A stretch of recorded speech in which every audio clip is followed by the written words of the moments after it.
Hi creatives, greetings from my end, Dimma here, and on this tutorial I'll be sharing with you how I made this beautiful flounce sleeve that you can see on the screen.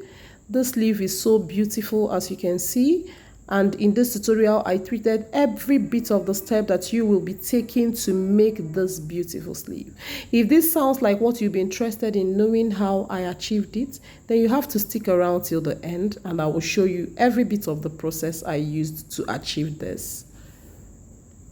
Now here I have my doll face satin, as you can see on the screen, and is about 1 yard 26 inches. It's actually the satin remaining from the project that I was doing, and I am now to use it to make the flounce of the sleeve that you just saw. So to make this flounce, you fold your fabric like so and then fold it again. So that is it, and I folded it at the back. This is the back of the doll face satin. Now I'll be making my flounce on one side and then on the other side. You can fold it like this and make it at once and cut it out, or you make it separately. Just watch closely to see what I am doing. Now the first step to do is to mark the middle of this, just like I did. I just wanted to have a landmark to know the middle, so that I know where I must not exceed so much. That is just like a guideline.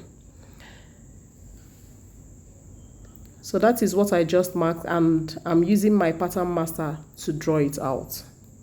Now, having drawn that, the next thing I will do is to get the midline. Just watch closely.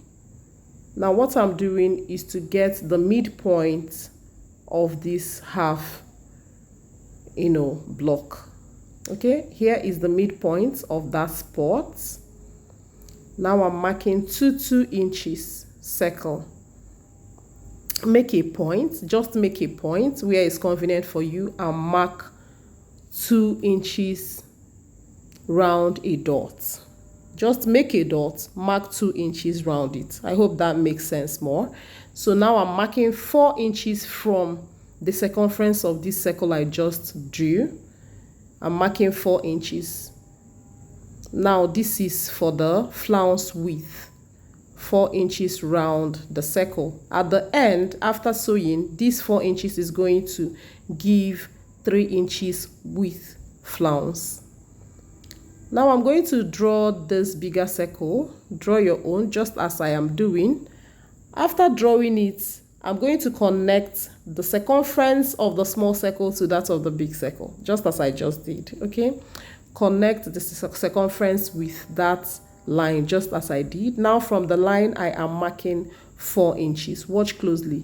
I'm marking 4 inches, 4 inches, 4 inches, and that's where my fabric stopped. Okay, across this part I ended. I cannot get 4 inches again, and I'm cleaning the old line that I don't need again, and I'm leaving just where I need. I hope you understand. Now we have something like 6 shape or 9 shape, as the case may be. Now where I put those arrows are where I need. I hope you understand. Now I'll be cutting it out. Watch how I am cutting it out, and I'll be placing it on the second half, or let's say second quarter of this, folded fabric. It's more like I divided my fabric into 4 equal parts, right? So I now placed it on the second quarter of it. Now, having placed it, I'm going to cut everything together. You know that by placing it like this, I'm going to get 8 flounces, right? Because the first one I cut gave 4 layers, right? Now that I placed it on this one, it's going to give 8 layers. That is 8 flounces. I hope you understand. Now these 8 layers, the final result is going to be 4 flounces, because one is going to serve as the fabric and the other one will serve as the lining. One will serve as the fabric and the other will serve as the lining. Just watch closely and you'll understand everything that I did Here I have trimmed off the circle. I don't need that part. And I will continue cutting out. I'll cut out the remaining side of the flounce. And yes, this is what I have. Looking like 9 or 6 shape. Okay, now this is our flounce. I'm just trying to count it here. This is 8, just to show you how many it is, and it's 8 in number. All right, you can see it's already forming even when we've not finished the work. So this is what I have here. Now I'll be applying an interfacing, and the interfacing I'm using for this project is hairstay, the regular hairstay. I'm going to apply hairstay to the wrong side of all the flounce pieces. Now this is how I'm going to put it. The gummy part of the hairstay will be touching the wrong side of the satin fabric. I hope you understand. Place it like so and iron down. After ironing, you cut out the shapes. You cut it out. Here I have applied hairstay to all the flounce pieces. And this is what I got. 8 pieces of the flounce with interfacing hairstay. Now I'm going to join the hem to sew the hem of the flounce. That is what I'm going to do now. I will sew it, then I will show you the next thing to do. Now here I have sewn down the hem of the flounce, and I'm going to go ahead to notch this hem. Now this is how to notch the hem. Just use your scissors and just cut little pieces, not to the line, not through the line, but to the line. I hope you understand, to the stitch line, but not through it. Now the next thing to do is to bring your 1-inch crinoline. The black stuff I have there on my hand is crinoline, and I'm covering the mouth, that is the sharp end, with the satin fabric. So fold yours like so and cover the tip with that satin fabric. When you've covered it, you have to place it like so on the flounce, leaving about 3/4 inch space, then stitch down. Just the way you stop stitch, put down your crinoline with the edge covered, then stitch it down. After that, you're going to close this rough edge. After that, you're not going to start it at the beginning. No, you will start it, give 3 inches to 1 inch, 3/4 to 1 inch space from that edge. So here I have gone ahead to, stitch all my crinoline and joined the whole 4 flounces together. I hope you understand. I've joined everything together. The crinoline is out inside, everything is stitched in. I've covered the edges, everywhere is seamless. I've also gone ahead to serge the rough edge of that side. Serging means weaving. I've gone ahead to weave it, and the next thing to do is to attach this to the sleeve. And this is how this will be attached. You know that this blouse, you see this blouse is what I am using this flounce on, and it has a straight part of the sleeve. You won't attach the straight sleeve before attaching this flounce. It's going to make it difficult for you to attach the flounce. So what I'm going ahead to do is to give space for the sleeve to be attached, and I will go ahead and stitch down this flounce. That is what I'm going to do. I'll go ahead and stitch down my flounce, giving about 3/4 inch space from that armhole roughness. I hope you understand. Now I'm going to place my flounce like so on the armhole, and I'm going to stitch it down. I'll pleat it as I stitch. So that will give me the style that I want. I had to turn it over like this so that you will see what I'm doing. You give space of about 1/2 inch from the edge, from the roughness of that armhole, and then place your flounce like so, and then stitch it down. Okay, stitch it down. I was pleating it as I stitch. I'll take you to the sewing bay so that you see the process I took in making this, in sewing this flounce. Okay, I'll show you every bit of the process I used to sew down or stitch down this flounce. Now this is what I have here. This is what I have here. I'm already on the sewing bay. You have to lift your presser foot. Okay, you lift it whenever you are sewing the pleats, the bulk. because it's quite bulky. So once I pleat, I lift that presser foot up so that it will not be a problem. It will just stitch easily and pass, right? So that is what I just did here. The presser foot is up while I stitch the pleats. I hope you understand. So that is how you are going to go about your own. I was taking it gradually, and I used size 19 needle for this.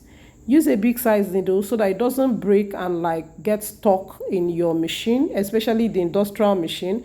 It can get stuck and refuse to move. So you have to use a big size needle for any bulky seam or any bulky stitch. Okay, so that is what I am just doing here. I'm arranging my pleats and stitching bit by bit. You have to be patient with this so that you don't spoil your machine or take extra time while doing this. Okay, so now be careful, be patient. That way you will do it once for all without repeating and losing and stitching again. So now this is what I'm doing. I'm almost at the end of the seam. Okay, that is the back side of the top. I'm almost there, and I'm almost done with stitching the flounce.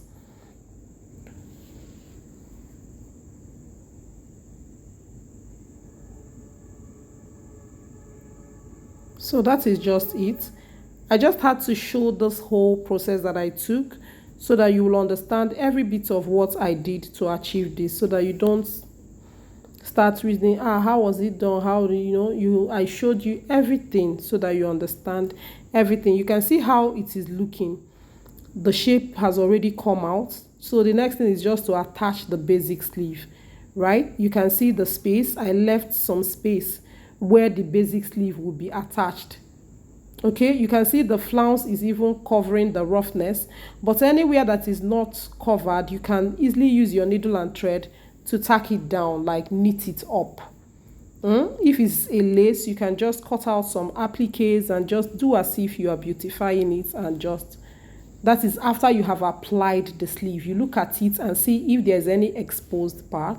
You can at that point tack it somehow and cover it up. Okay, so now I am going to be attaching the sleeve. You can see how beautiful the flounce is already looking. Wow, this flounce is looking beautiful already.